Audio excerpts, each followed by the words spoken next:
Hello दोस्तों, आप सभी को गुलाब जामुन जैसी मीठी मीठी नमस्कार। और इसी के साथ आप लोगों का स्वागत है आईपीओ के लव ट्रायंगल शो में।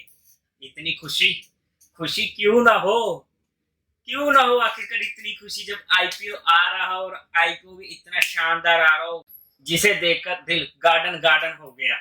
तो आज के इस आईपीओ में हम कंपनी की बेसिक डिटेल्स, उसके positives, negative, financial statement, IPO का टाइम टेबल और इसी के साथ साथ मेरा फाइनल डिसीजन सिंपल वर्ड्स में कि मैं इस आईपीओ को अप्लाई करूंगा या नहीं करूंगा, ए टू जेड हर चीज हम डिस्कस करने वाले हैं। तो आप लोगों का स्वागत है आईपीओ के लव ट्रायंगल शो में। आईपीओ के लव ट्रायंगल शो को स्टार्ट करने से पहले लाइक कर दीजिए, शेयर कर दीजिए। और इसी के साथ अगर हम Harsha engineering international limited IPO की बात करते हैं तो ये कंपनी 2010 में इनकॉर्पोरेट हुई थी और ये लार्जेस्ट मैन्युफैक्चरर है ऑफ बियरिंग केजेस। कंपनी बियरिंग केजेस बनाती है जो कि मैकेनिकल लाइन में आ जाता है, और इसी बियरिंग केजेस की जो लार्जेस्ट मैन्युफैक्चरर है इन टर्म्स ऑफ अगर हम रेवेन्यू बात करते हैं ऑर्गेनाइज सेक्टर इन इंडिया। और इसी के साथ साथ कंपनी हर्षा ग्रुप का पार्ट है।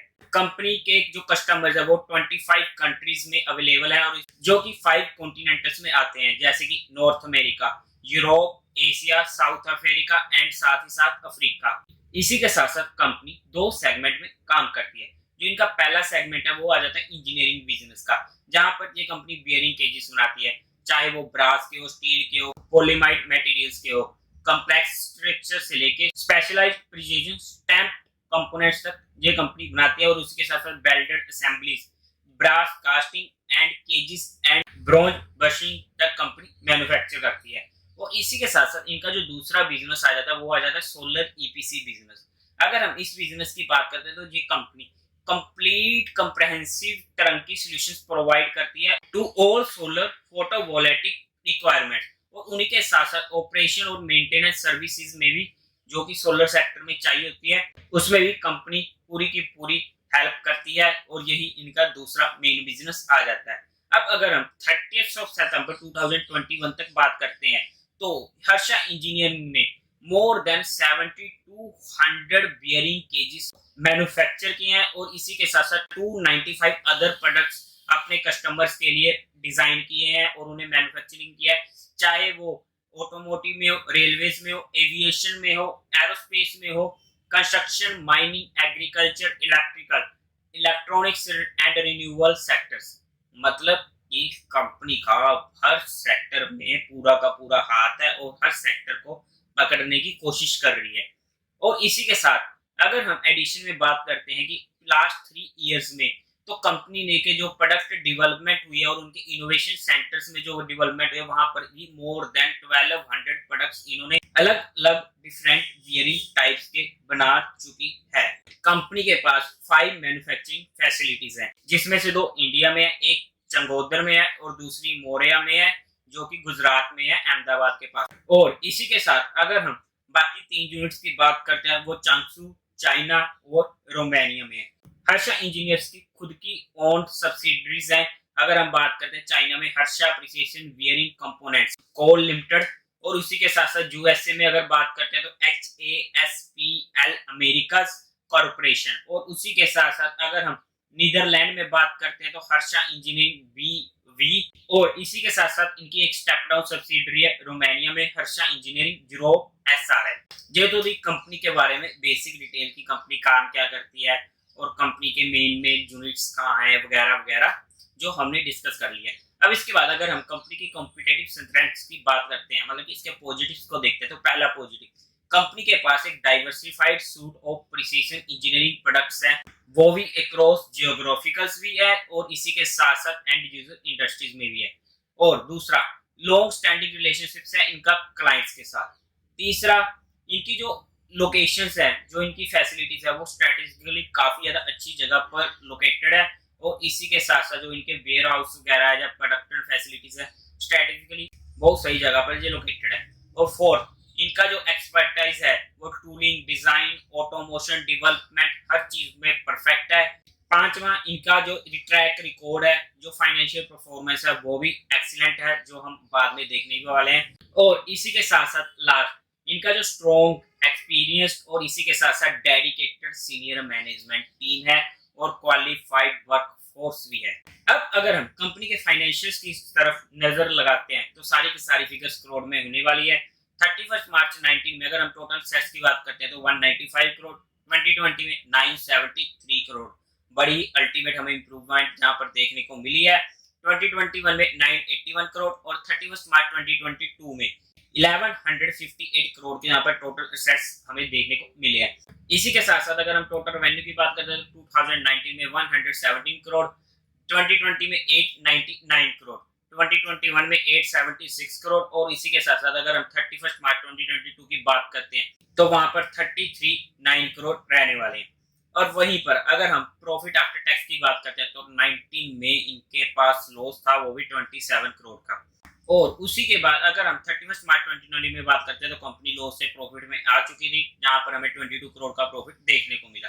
2021 में 45 करोड़ का प्रॉफिट और उसी के साथ साथ अगर हम लेटेस्ट की बात करते हैं 2022 की, वहां पर हमें 92 करोड़ का प्रॉफिट देखने को मिला है। नेटवर्थ की बात करते हैं 31 मार्च 19 में 1.41 का नेटवर्थ इनके पास रहा था और उसी का 2020 में 378 करोड़ का, 31 मार्च 2022 में 433 करोड़ का और साथ ही 2022 में 527 करोड़। कंपनी के फाइनेंशियल्स भी काफी जबरदस्त है, हमें कंटिन्यूसली इसमें काफी ज्यादा इंप्रूवमेंट भी देखने को मिल रही है।